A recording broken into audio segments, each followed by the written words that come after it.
So when I do the work, it's coming from a whole nother level of passion and commitment. I truly feel like the work that I've done within the communities of Houston, you know, learning the skills to articulate yourself when you have certain issues, knowing how to address trauma that you never dealt with before, having certain particular conversations with people that are difficult to have conversations with, but finding a medium to be able to do that.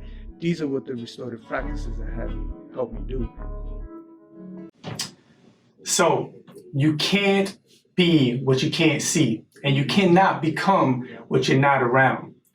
So that's why it's very important for you and everybody around you to be able to be open to new role models, new experiences with people that come across your path from time to time, whether it's a couple days, months, years, it does not matter. We have to be able to put ourselves in positions to build relationships and become associated with people that don't necessarily come from our world and learn, right? Because usually we get so caught up in what's in front of us that we normally don't get to pay attention that we don't fit in certain boxes and spaces, right? We try to make ourselves fit into places that we normally don't fit, right? So with that, in 2012, I started working at my first charter school, Inwood Academy for Leadership Charter School. And in my first year, there was this guy from Minnesota that was a motivational speaker, author, consultant of schools, and he ran his own company. He came with so much energy and passion, and he was so into what he was doing. And I loved his perspective and the way he went about building environments and better spaces for teachers. I just felt like, oh my God, like I needed to be around this guy. He came from a whole different world, and immediately after he spoke, I remember, I don't know if he remembers this, but I remember going up to him after he spoke the first time as a PD speaker, a professional development speaker at the school, and we just started talking and chatting. And I remember telling my wife that night, I was like, I don't know how I'm gonna do it, but I want to be able to do something like that, right? And then ironically, the next year, during the summer, our first PD back for the following school year, I see Nate there. And he ends up telling me that he's working there full time as a consultant and strategist for the school. And from then, I just started, I saw that as like, oh my God, this is like, you know, heaven sent. So what I did was build the relationship with him more, started asking him questions, look for mentorship, and we got really close to the point where I ended up training him. I did some physical training from time to time, and I trained him and his wife, which was an experience. It was my first time training anyone, and we did it within the school. I was a physical education teacher at the school, and we built a relationship on and off the school grounds, and it became something special. I stayed in contact with him, and then a couple years later, I ended up writing a book, consulting schools and speaking across the country with freedom. So I thought it'd be a great idea to bring this mentor of mine to the show and actually talk about networking and how it actually looks for an example. So with that being said, today Translating Success welcomes Eklund consultant, president, CEO, and founder, author, motivational speaker, father, husband, a mentor of mine, and a good friend, Nathan Eklund. How you doing, man? Oh, so good. So good. Hopefully that wasn't too long of an intro there. No, you make me feel good about myself. Good. You should, because all of this has a big part to do with you, my friend, and I thank you very much for what you've done for me and my journey to doing what I'm doing now. It all came from seeing you that first day at that PD at Inwood Academy in New York City. So thank you for that, man. Yeah, well, I mean, you were asking if I remember you coming up that day, and the answer is absolutely yes. I mean, okay. Yeah, man, you as you said, I mean, I love my work, right? I do, and I love that school where we met. Yes. It means a lot to me, but you know, not everyone comes up, you know, boldly and as curious. You were so full of curiosity and confidence. Yeah. And just a hunger to learn. So that was a fun conversation and an easy one. I mean, I do remember it. And then obviously we had that amazing period of time where we were reconnected even more strongly. So it's so fun to be on this tonight and just having this conversation. Absolutely. And something that people don't know as well, I talked about it briefly in the introduction for Nate. But ironically, a lot of what I did unconsciously, I did from meeting Nate, right? He did it, and then I unconsciously started doing the same stuff. Nate came from Minnesota, where he was running his consulting company and traveling the world. And then when he came to New York City, he actually moved his whole family to New York City for 2 years, I think, at Inwood Academy. Yeah. And he was able to build relationships and do the work full time. And ironically, I ended up taking my family when I started my company and everything to Houston, Texas to start working full time within schools. And then I ended up consulting and working with Kip Houston High School as a restorative justice coordinator / consultant for the practices. So it's just crazy how everything turned out, and it all came. And I didn't think about it till recently where I was sitting down with my wife. I was like, my wife actually brought it up. She was like, you did it, you know? Like, I remember you had told me that you wanted to do what Nate was doing. And you know you did it, right? And I was like, she had to tell me, and I had to think about like, oh, I actually did it. That's crazy. Like I did everything, like everything this guy like inspired me to do. I actually ended up doing it, and I didn't even like plan it. It just happened, just like unconsciously. So I do believe in speaking it to existence and then rubbing shoulders with people that come from different worlds that spark something in you to want to do it. So what I want to ask you, Nate, the first question I want to ask you is, how was that transition from Minnesota to New York, and what was the motivation in that move and that shift, and how was that going in, and how did it end up going for you? Yeah, I mean, it's a long story. It's a story that actually starts in India. Really? When my wife and when Eric and I got married. Just a few months after, like 6 months after we got married, we moved to India and we taught at an international school there. So the first year of marriage for us was away from friends, away from family, just the two of us. You know, having this amazing adventure, learning how to be married, and just, I mean, it was crazy. And when we moved back to America, I think we both knew if we were to have kids of our own, that's an experience that we wanted to have. And the goal all along was we were going to go back to India. And if you had asked my, you know, Sam and Pete, you know, my boys, growing up, like, you know, what's in store for you? They would have said, oh, someday we're going to move to India. So when the right period of life showed up to go there, we applied. I applied for multiple jobs at that same school, and they didn't have any jobs for us. Yeah. And we were kind of devastated. That's crazy. Because that was the whole plan. But then England's a place that I know and love, and this opportunity came up where I could be useful to the school. And we started thinking about it, and what do we really want for our family and for our boys? We wanted to live in a community that didn't look like our own. We wanted them to be making friends that didn't, maybe look or sound like the kids they had grown up with. We wanted them to be, we wanted to have our family be reliant on each other. You started adding it all up, and certainly.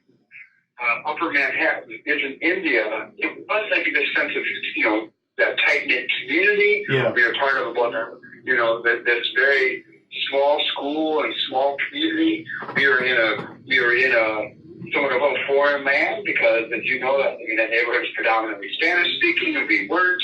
So I mean, it actually, in a very sort of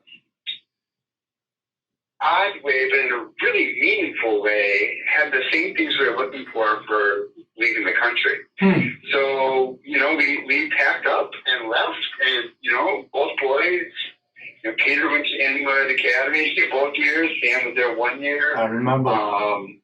We lived 50 yards from the school, so we lived in a much smaller town in New York than we did living here in Minneapolis, because we could walk to get our milk, we could walk to get our haircut, we could walk to the bodega, we could walk to school, we could, it was very tight, it was perfect. It was exactly, and it changed our family forever. I mean, it certainly changed the boys forever. Yeah. And their perspective of what was possible. Yeah. So that's so it was partly professional, it was partly personal, and it turned out to be just an amazing thing that happened for us. Yeah, and I mean, looking back on the experience, I actually coached your oldest son, Sam, in flag football, and the experience of just seeing you integrate your family into the culture and not shying away from it, actually learning not only within the school but within the community. Like I saw you just putting yourself in spaces that were different than your upbringing and what you were used to, and that just like sparked something in me. Like that was pretty awesome to see, and it just made me feel like I want to do that as well. Like I want to experience and get to know people from different worlds and still be able to connect. And that's something that sparked my interest. And I noticed when I was coaching Sam in flag football, which was the first year that the school ever had flag football, and it was a very rough year with the team where the dynamic was just like kids weren't. I think it was one of the first years that the school had sports. And high school. I think it was the first year of high school, second year of high school that the school was developing into. And the first year they had high school sports, and the kids weren't used to discipline and all that. So it was like a restructuring and redeveloping of mindsets and everything like that. And I remember specifically your son, Sam, going through the process of these kids coming from extremely different backgrounds, and him having that learning experience and him being able to implement himself. And he had your support coming to games and talking to him. And I just witnessed that. And I'm like, wow, that's a bigger education than you could get at any school. You know what I mean? And I that really hit home. So when I did move to Houston, I had that in the back of my mind where I wanted my daughter to be able to have different experiences and be exposed to different things as well, and learn from that. And we still open to moving different places as she gets older as well, with opportunities that come up. So I think that was phenomenal, seeing that and witnessing that with you and your family. And I can attest, like I really got to know Nate and his family, his children, his wife, and it was just very genuine, like open-minded people that just wanted to connect and get to know people, and were very genuine. And I just remember that. So once again, I'm gonna be thanking you the whole time, because I think this I think that it was a phenomenal connection. I have a huge smile on my face right now because I'm picturing 8th grade Sam playing quarterback. Yes. In Harlem. Yes. On that game, that last game of the year. Yeah, I remember. It was crazy. And it was. Sam is, Sam, when we got to New York, that dude was like probably 5'8" or something like that. And by the time he left, and he was after 9th grade, he was like 6'2", so he had grown like in every sense, right? He was, but I just remember this little man out there with you and that team. I just remember being on the sidelines, and it just, like you said, I think, I don't know. I think throwing yourself and your family into as many sort of new and strange and frankly uncomfortable situations and navigating it. I mean, that is like I don't know, that's a big part of my professional life, part of our family life. Mm-hmm. And I get that that's easier said than done. I get that it's not for everybody, but I mean, it's something certainly that just absolutely informed, our family to today. I mean, we still, those kinds of experiences really are sort of what we're about, and I love it. Yeah, and I mean, once again, it inspired me, and it's pushed me to be where I'm at today. And it's just been an experience. It's been an experience in my life that I cherish and hold dearly to my heart. Just being able to witness that. Now I know.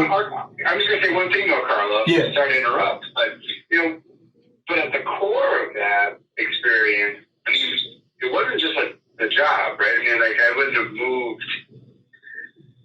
Like I wouldn't have taken like a crappy job or something that would have made me unhappy or something, or had the family move because of it. It was a career move. Yeah. I mean, so the risk of that move wasn't like really particularly professional. It was do the four of us want to do this, right? Do we want to leave our friends and our schools and our jobs and go do this together? And I remember you weighed some opportunities yourself. Yeah, right. For sure. And that would have taken you and your family different places. And we knew, or we were confident that this was going to be something that was going to be just like an affirming and like sort of a magnetic experience for our family. And so that was the reason you did it. And you and I have talked to some of your options. We come back to the same thing, right? Is it going to be good for you, your wife, your daughter? Is it going to be? Are you going to have fun? Are you going to live a joyful life? And all these. Sure. And so, there's nothing heroic about what we did at all. I mean, I don't think it was like. I don't think it was. Sometimes when people hear like, "Wait, you just left your job, moved to New York, and your kids went to the small little charter school and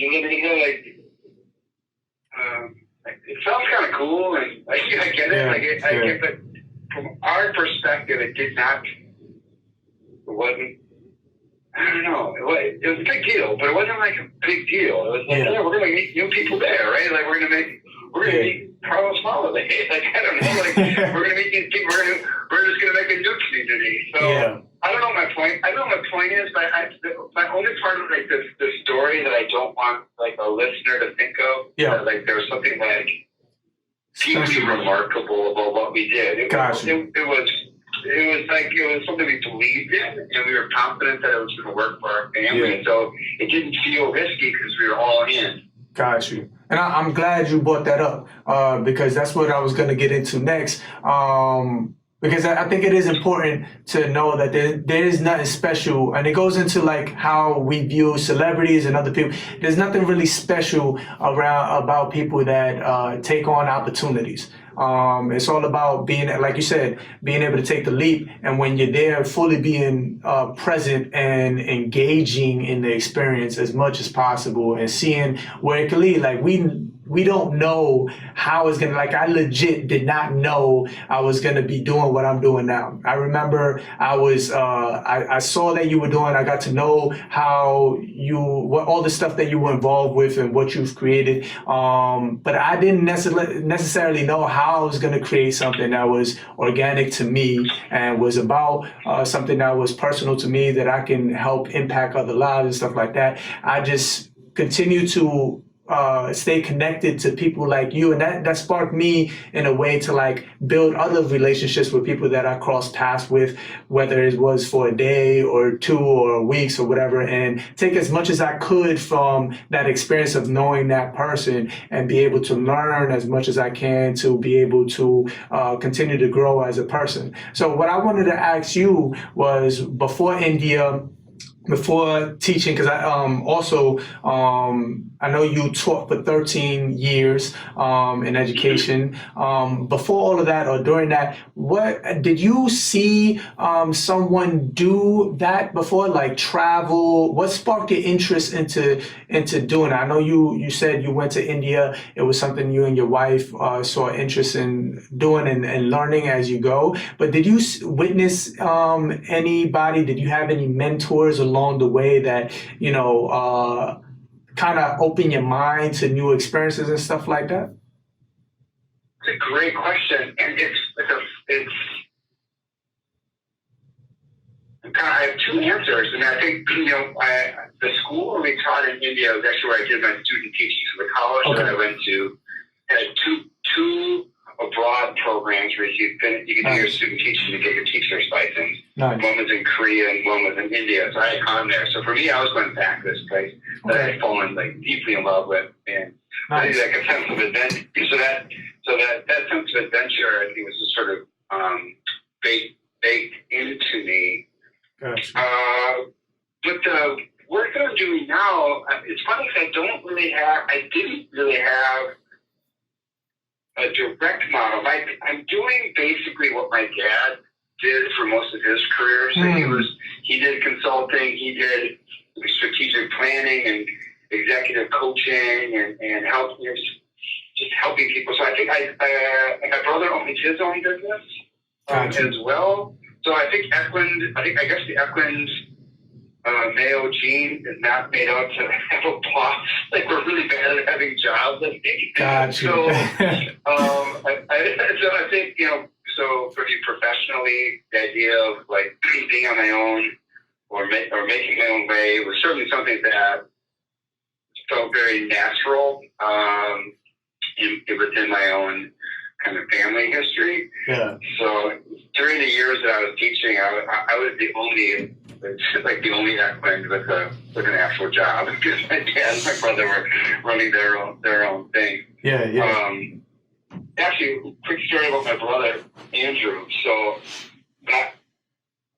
when I was thinking of starting my own business, I was so nervous, about everything, right? Money and how do you get clients and all this stuff. And we met and had a beer or something, and he was like, what are you so nervous about? And I'm, at the time, I did mortgage and groceries. I'm nervous about everything. Yeah. And he goes, what do you need? Not like, he wasn't asking me, he wasn't going to bankroll me or anything, but he was like, I don't know. If you even had a month's mortgage or something, I'd be more comfortable or something. So we met again a week later, and he hands me an envelope, and he had a check. He had written me a check. And he goes, I think this is probably enough for you to have 1 month. It was not a big check. It wasn't $1 million or something. I think it was $2,000 or something. A lot of money, but not a lot of money. You know what I mean? Yeah. And he's like, just go. Hey, this is not a gift. It's a loan. You'll be fine. You'll pay me back. Just go. So he kind of pushed me forward. And, it certainly wasn't that check that helped me go, but I think what he was telling me was just get out of your head. You're going to be fine. Yeah. I think just the idea of having seen my own family and my own community sort of launch on their own took a lot of the fear out of it. Yeah. And so that was early on. That's really what it was. And I also felt, but also interestingly, I'm going to announce it to the universe now. So I just started writing my second book just this week. Congrats. After hemming and hawing about it for 5 years. So I'm in it. It's going well. I'll call you for advice, Carlos. Do it once I'm done with it. I got you. I keep all of my old notebooks, right? Yeah. Different chapters of my life. I've got my New York notebook. I've got my teaching notebook. I've just got a shelf full of notebooks. So I was looking through them because I was trying to find this one piece of paper. I had jotted something down years ago, and I remember writing it down from looking good. Yeah. I actually found the notebook from when I was going to launch this business. And it was crazy. Kind of like you needed your wife to tell you, oh, Carlos, you're doing what you planned. Yeah. I didn't even know I had a plan, right? I don't remember having a plan. And yeah, I opened up this piece of paper, and this notebook, and there's like 4 pages that laid out basically like everything I'm doing right now. And I don't even remember having that vision. Yeah. So I guess maybe there's some stuff inside of us, either as entrepreneurs or people who have a vision where you it's like a heartbeat, like you hardly know it's happening, but it's in there. I was super surprised. It's actually the second time I've had that experience because I didn't plan to be a teacher. I didn't think, because when I went to college, I didn't start in the School of Education. Yeah. But then I found my senior yearbook. My sons found my senior yearbook and were making fun of me because I look like Harry Potter. And we got to find that picture. And in my senior yearbook, I said I'm going to be a high school teacher, which is crazy because I didn't go to college to be a teacher. That's crazy. Like even my 17-year-old self, whatever, knew better than my future version. So I don't know. It's sort of an interesting thing just to like have a vision but not even realize you have it. Yeah. You start traveling, you start chasing it, you start getting after it, and then pretty soon you're actually doing it. It's crazy because I really believe once you start putting stuff into the universe, like you say something, things start happening and start getting in place for it to happen, right? And then it just all of a sudden, a couple years later, you're just like, whoa, like that's what happened with me. And it's crazy you brought that up. And this is why I think this is like the perfect episode because we've been talking about networking and rubbing shoulders with the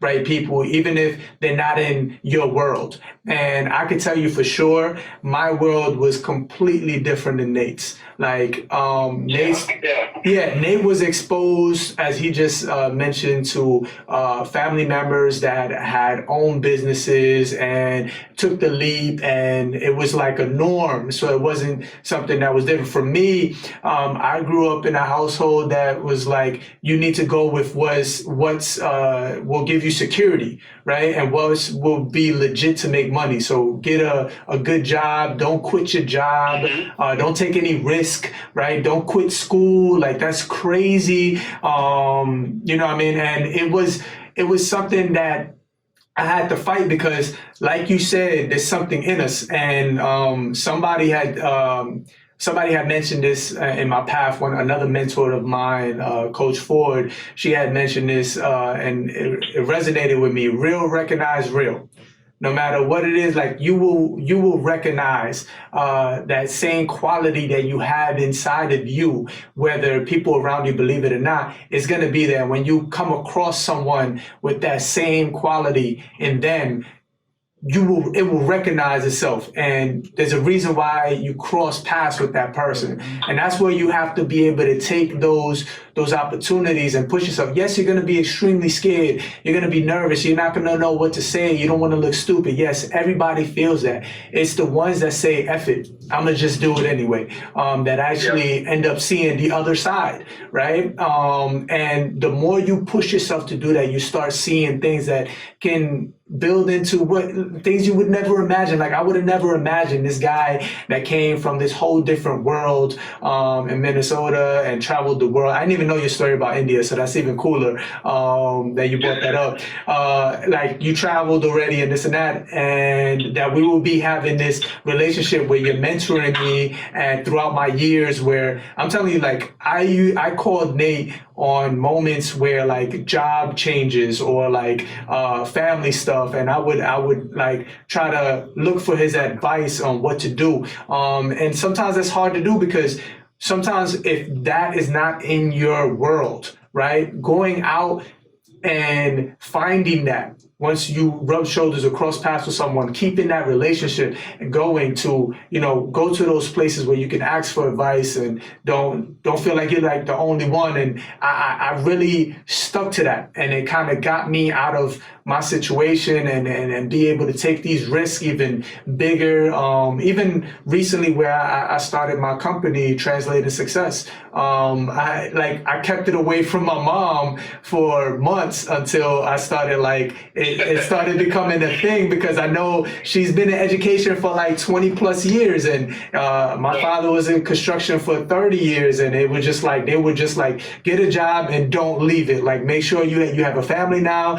Don't like risk anything. You got to put food on the table. So I was like, I knew it wasn't a fear of disappointing her. I got over that, and I think we all need to get over that fear of disappointing people. But it was more about like, let me make sure this is like sure, so that when I tell her, the reaction wouldn't be so crazy. So when I told her, the first 30 minutes was her like, what, blah, blah, and as I explained like all the stuff that has happened so far, like I've made some money from it, I have a lot of potential, she was like, oh, well, okay, but be careful. And you know what I mean? So, and it became like, yeah, go ahead.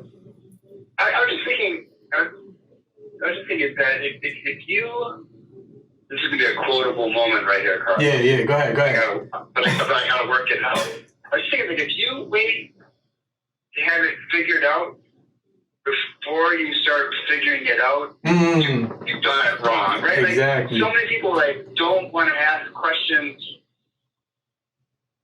even though, because they want to know their answers first, right? They want to have it figured out before they figure it out, and figuring it out is humbling, right? So, like, you sending me early chapters of your book, let's be honest, I'm sure that was nerve-wracking. Yeah. Right? To send that out, it's scary. Or just to ask people for advice. Like, it's there's this weird tension, I think, with all of us, but certainly people who are entrepreneurial, that you have to be so confident that you're willing to be stupid, right? For sure. And it seems like a dichotomy that I think you would say, well, if you're so confident, then why didn't you already know? Or if you're so confident, why are you asking for help? Yeah. And really, you're saying, I'm so confident that and therefore I can ask for help. Yeah. So it's like, I think just how humbling it is to start new things or to go new places, wherever it is. You have to just admit, like, I don't know what I'm doing. Like, I'm going to need help, right? Exactly. It's I've been thinking a lot lately about the word ego, because I think you talk about, and maybe this is a bit of a tangent, but I'll go there anyways. No problem. People say this guy or that person must have a huge ego because they're so conceited, or they're cocky, or they're rude. I hate that. Or whatever. Like, and I would say actually they have a very small ego. Like if you have a huge ego, you're willing to be kind, inquisitive, thoughtful. You ask more questions than you talk. You do that. To me is a big ego. A small ego is grabbing the microphone like, hey, everyone, listen to me, because you're afraid that if you don't have the microphone, someone else is going to take it. That's a good breakdown. To me, and that's probably from a clinical perspective not true how they define ego, but I just man, I'm not going to mention any present politicians. I don't want to make this political, but you hear man, this dude's got a huge ego. I'm like, no, he doesn't. He has no ego. He has no confidence. Yeah. If he had confidence, he wouldn't be behaving that way. Yeah. The opposite. So but my friendship with you and what I've loved about you is that I think you have an unbelievable amount of confidence. I think you have a huge ego. And I know that because you ask such great questions. Yeah. And you're able to say hey, can you read this? Can we talk about this? Can I ask this question? Because you're confident enough to get an answer, even if it's not the answer that you want. And I think that's if I could even look at my own sons, right? If I could give them any gift, it would be that. Like, just ask people. I agree. I love the way you broke that down with the ego thing, because that is extremely true. Like, there is a bit of, my wife said it the other day. Well, she actually said it yesterday, and then she said it again today. She was like, you know what I mean? I love that you could take feedback. Like, because she's very blunt, and I told in previous episodes, she's very straightforward, and I need people like that in my life, because I can easily have people to give me answers that I like to hear, right? But I don't see myself as a person that will be able to grow from that, right? I need people to correct me when I'm wrong and not be afraid to tell me, you sound stupid, right? And I strategically married my wife in that regard. Like, that was a part of her that interests me. My wife brings a lot to the table, but that was one of the things that sparked my interest as well, whereas she wasn't afraid to say what it was. When she needed to say, it doesn't matter. Like, she wasn't afraid to say what needed to be said, because her morals were high and her integrity was high, and she wouldn't be able to lie. So I needed that type of person around me, and I strategically married her so that I could continue to grow. And I thank her every day. And she said today in a conversation, like, I'm talking about, you know, how to help my daughter with something, right? With homework, and how I'm going about it, and how my daughter gets frustrated, and I want her to learn how to, like, you know, discipline herself to push through doing certain things that she's not doing in school yet, but this is in preparation for when school gets harder. So it's, you know, she's used to doing homework at 5 now, so that when she gets older, it's not something out of the norm. So, and I'm telling her, and then she's giving me some tips, and she would go at it. She's like, I know I could be a little harsh or like direct, but I appreciate that you take constructive feedback, and this is why we work. And I was like, you're damn right, because, you know, I respect her opinion, and I want to grow. And I think that gives me the biggest ego, as you would say, the way you broke that down, because I'm super confident in myself that I can take feedback and really break it down so that I can implement it into myself, so I can be a better person. And that's essentially the goal, to be able to continue to be the best person that I could be. And that job will take the rest of my life. And understanding that I continue to ask questions so I can be a better person, so I can have a better conversation with the next person that I interact with, or the next podcast that I have, that I can help someone that's watching in a different way or in a better way. So I think that was an amazing breakdown of that. And another thing that you said also that I think I need to bring up was, you know, you're not supposed to know how, right? How is none of your business. I think Les Brown said this before. He's another motivational speaker and author that I admire and looked up. And one of his quotes for his big speaking engagements, one thing that he said is, how is none of your business?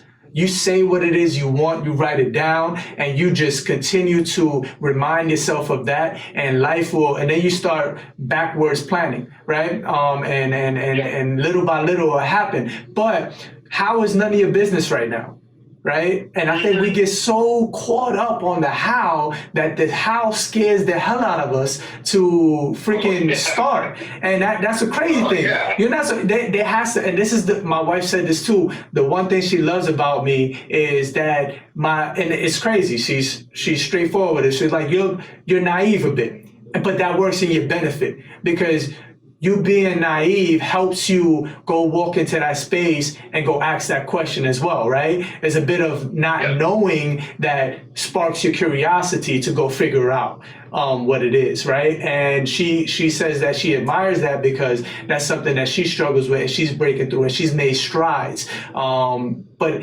bringing that to my attention is like, yo, like, people need to know how it's actually done, right? And that's one of it.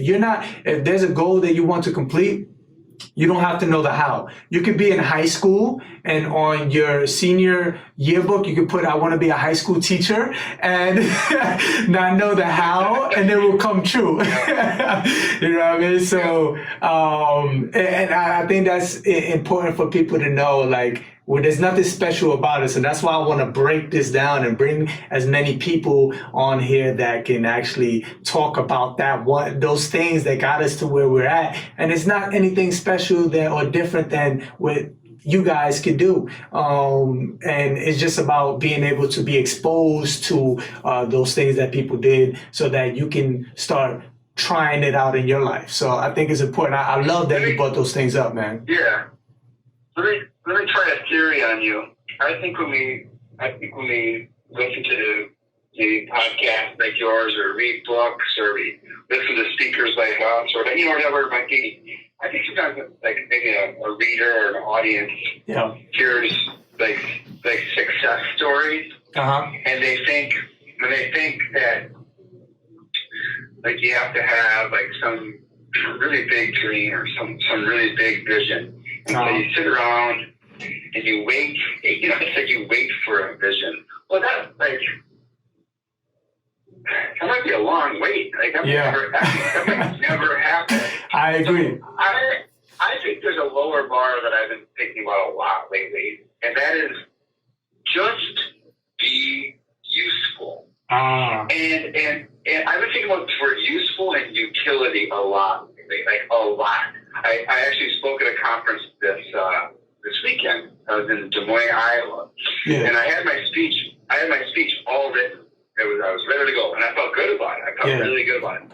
Well, my speech was on Saturday, but I actually got in on Friday, and I was meeting all these people, like really cool people, and really great. And I woke up on Saturday morning, just like literally like hours before I'm supposed to give this talk, and I realized like I don't think the people that I've met and quickly like fallen in love with, these are some cool people. Yeah. I don't think they need to hear what I have planned. Like, that's happened to me. So I went back up to the hotel room and just rewrote the whole thing because I said to myself, this was not going to be useful. The one that I had written, and maybe if you like lowered the bar a little bit for folks who are like trying to maybe figure out what's next, or what to do with their time, or how to take a chance. And like if you listen to these success stories, they're so intimidating. But what if it's like just be useful? And what is it that you have to say or to do or to offer that just makes someone's day better? Like what if that's it? I feel like I don't know. I think that the success story narrative is actually an inhibitor to people more than like a liberator. I completely agree with that. I'm sorry to cut you off, but I like it. Just I had this conversation today. Someone found me on Instagram, and he started his company. His name is Jose, and he has this company for helping men be more vulnerable and this and that. And he was asking me, he saw my experience and he wanted to get some advice. And we got over the phone, and I expressed to him what I've been going through. And I expressed like, when I first started out, when I first started speaking years ago, I used to listen to all these big time people, Les Brown, Eric Thomas, Tony Robbins, and hearing all these phenomenal stories. And even like Eric Thomas, where his story was very like, he had a crazy story, but it kind of like didn't help me. It inspired me to hear his story and motivated me to like go work out and stuff. But like hearing it to be a speaker and my story wasn't the same as his or close to it, it kind of like it wasn't helpful, right? So what I started doing as I got more into my work and understanding my niche and understanding what it is that I'm passionate about and what I think I could be useful when I talk. I started. My wife said this too. She had brought it up. Is like she said it to me before it started happening. She was like, "You need to stop listening to these people before you go speak, right? Because then it's going to be part of you, right?" And then it didn't hit me until recent, where it's like I go to speaking engagements and I don't want to listen to anybody but myself, because I want to be in tune with what I'm saying. I want to be in the moment. And like you said, be able to go into the space and feel the vibe. And that's a part of it. Like I went to New York City last Friday, and I spoke to kids, and every time I go to a speaking engagement at a school or event, I like going super early, and I like to be in the school all day, interact with the kids, no matter what time I'm speaking, I'm there super early to get a vibe of it, right? And going into those environments, it's not smart to hear anybody, right? It's more about you being present and understanding what you could bring to the table and staying in tune with that so that you can offer the best to the people that are about to hear you or get your information and hear your message. And I think that's very big that you brought that up, because I do that a lot, and I'm advising people that are getting into consulting or starting up their businesses and trying to inspire people with their story. It's like you need to stop listening to other people. Yes, it's good to, learn the history of stuff and see how things work out, but the more you get into it, you need to start understanding your message better than anybody else. And you don't want to sound like anybody else. You know what I mean? It's not going to come out authentic at all. It's not. I always, whenever especially when I'm speaking, schools are always the best part of the neighborhood, right? Yeah. The cleanest, the nicest part of the neighborhood, no matter where you are. So whenever I get to a school from speaking or working up there, I go for a long drive around like a 5-10 mile radius of the school. From where the kids are coming from, where the teachers are living. Yep. With the liquid, because that's Yep. school is the oasis. It's this little part of this world. They live out in the real world, and I love that, Carlos. I think it's so important. Yep. I want to say one more thing about usefulness. I was thinking about speaking to youth too. Think about how much we hook kids up to this narrative, like you're gonna change the world. You're amazing. You're our future and all that. And I'm not saying that. I'm not saying, but when you tell a kid who's just like trying to get his grades up from a D to a C in his biology class, and he's working at 2 jobs after school and whatever, and you get on stage and you tell this kid you're gonna change the world, I'm like, what if we don't be defeatist or like overly realistic? Yeah. What if we just said be useful? Because if useful is on one end of the continuum, then I guess neutral would be like in the middle of it, meaning like you don't really do anything, but you don't do any harm. Yeah. And then harmful would be on the other end of it. Exactly. So what if we just told everybody, kids, adults, just be useful? Yeah. That's it.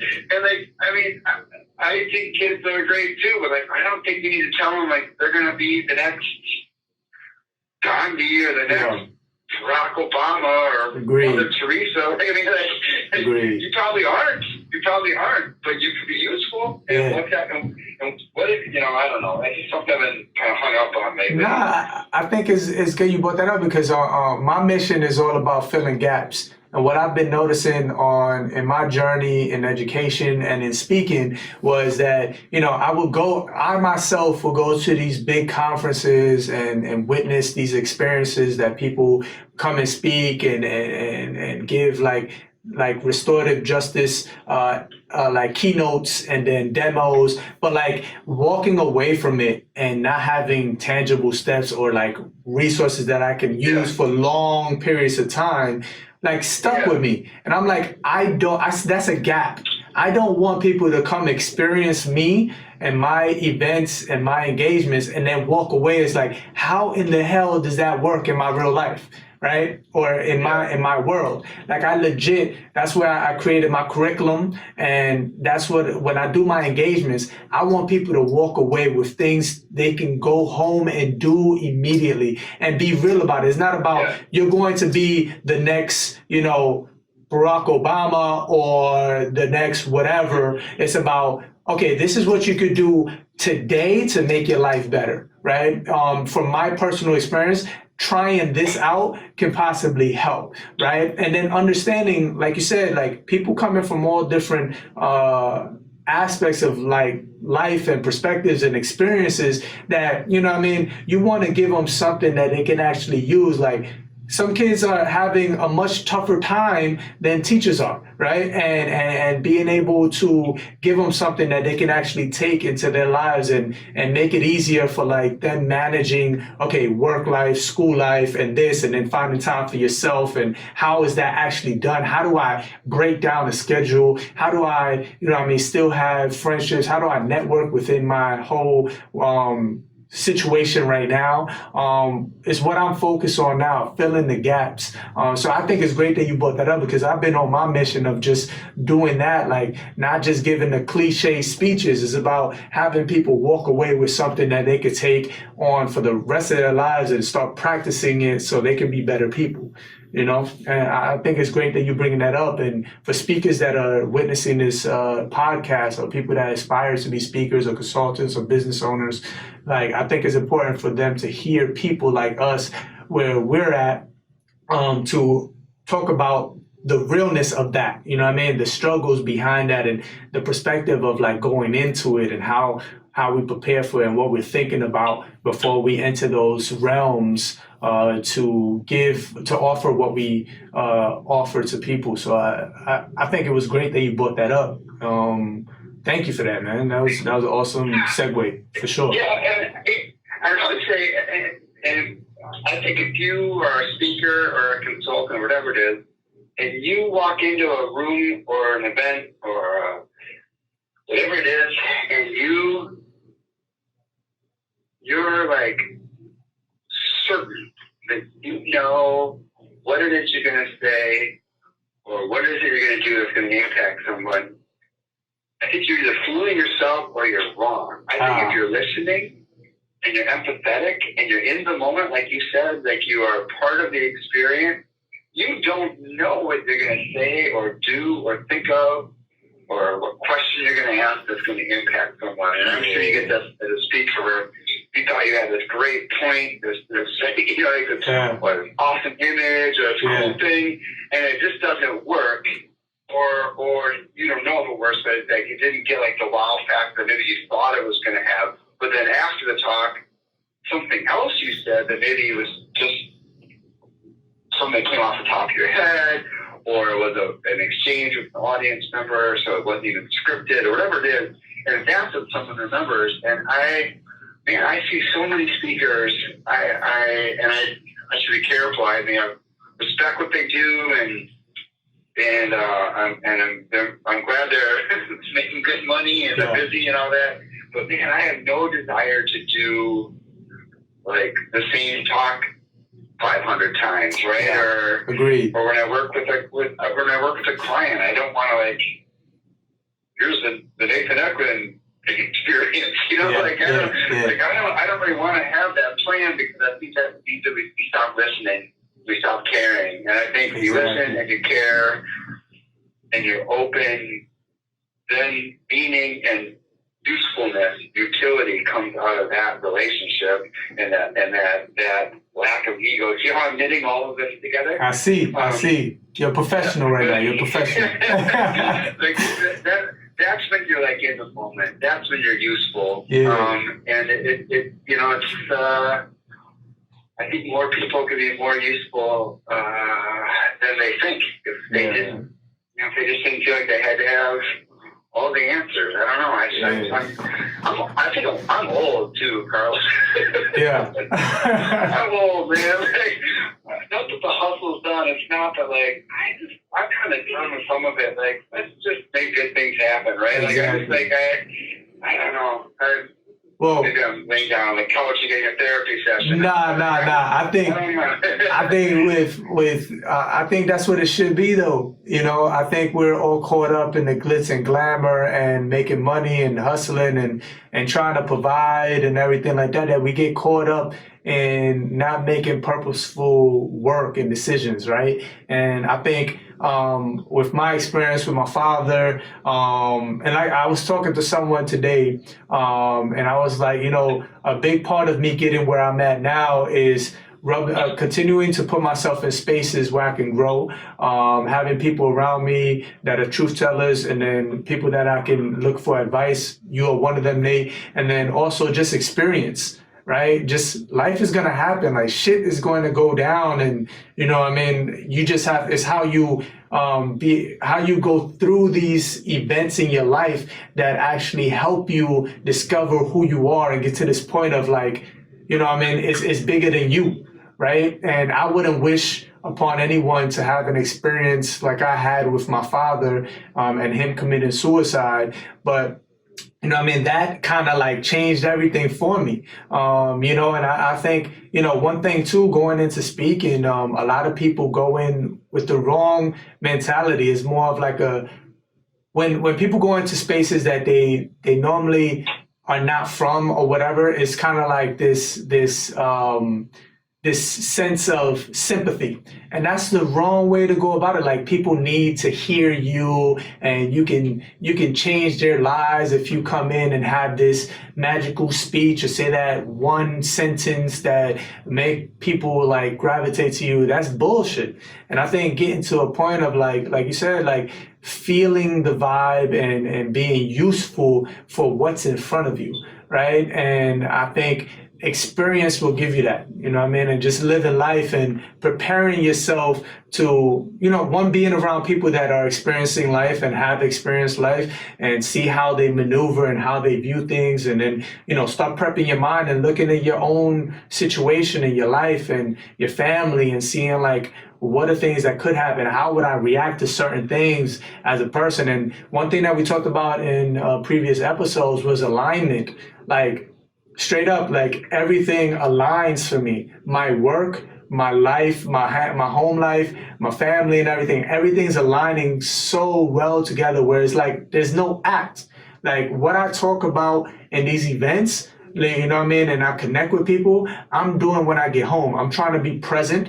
I'm trying to be, as you say, useful for what's in front of me. And that's a daily like effort. Like I am not by any means perfect, but getting to a point of like trying to be useful with my wife, with my child, with my family members, with my friends, and trying to offer myself as best as I can while I'm there, and not just thinking about what I'm gonna do next. And then if it doesn't, like I so focus on what I'm doing next that I don't focus on what needs to be done in the moment, right? And I think aligning everything would be the best way to explain it, like living your life and doing the work that you do and trying to connect those two so that, it's more purposeful, and I think it's big that you brought that up because I do see a lot of people going into the business and trying to figure it out and aren't coming in genuine and all that. And I think it takes time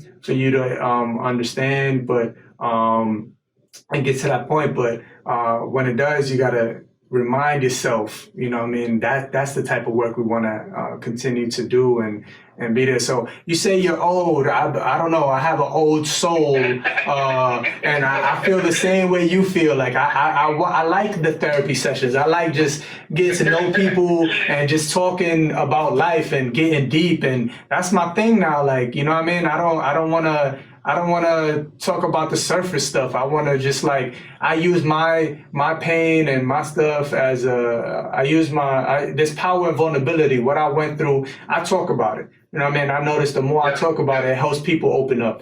And I think that's what it's about, The other day I went to go play basketball and I swear I played for like 2 hours. And then the guy that I went to go play basketball with, we just met a couple of weeks ago and we built a bond and we played for 2 hours and then we sat down and spoke for 4 hours right on the side of the court, just about life, right? And I think that's what I enjoy more now, like just like, getting to know people on a whole nother level, So I think it's important. I think that's great that you brought that up, man, and to continue to bring that up to people out there that's aspiring to do the same, man. So good point on that, man. You're bringing up great things. You're like the best person to bring up, man. The ultimate pro right here. Ultimate pro. Yeah, man. I just, I mean, if you're in the business of giving advice, you better follow it yourself, right? I mean, yeah, for sure. And I do think that people early in their careers as speakers or writers or consultants think that it's about them, right? Mm-hmm. That it's about yourself. And I'm sure I did too. I'm sure I'm not putting myself above that. But I mean, the longer you do this kind of work or are lucky enough to have these kinds of conversations, these kinds of friendships like ours, I think it just peels away further and further that it isn't about you, right? For sure.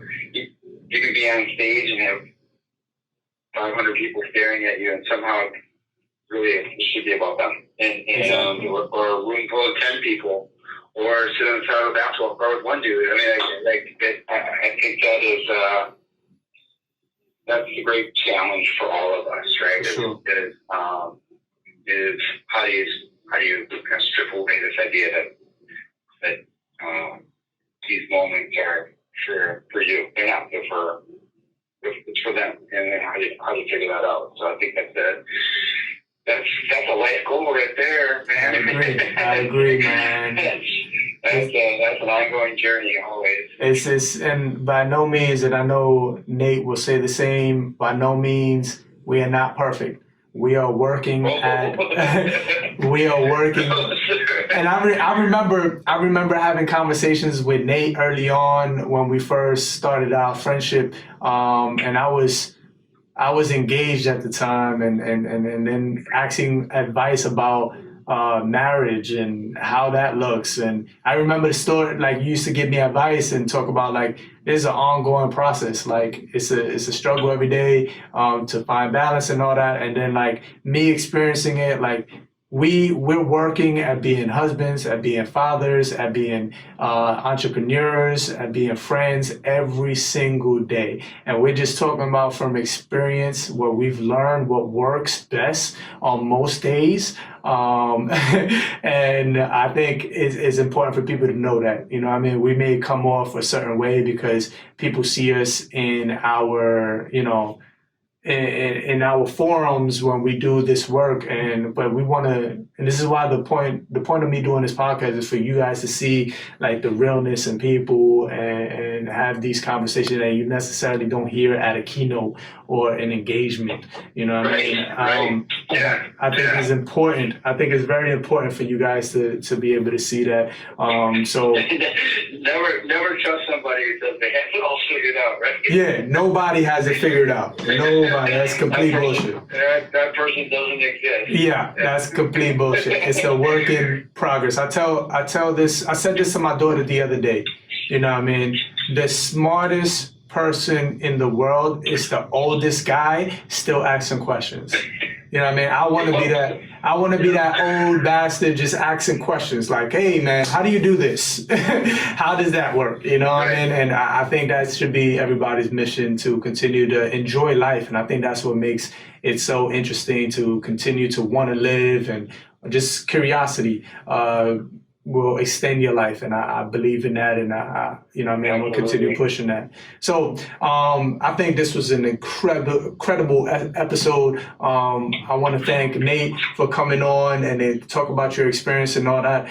Before you go, Nate, what I wanted to do was give you some time to tell our audience if they're interested in your consulting company or want to get in contact with you. How can they find you? What's the best places to go search for you, and all of that?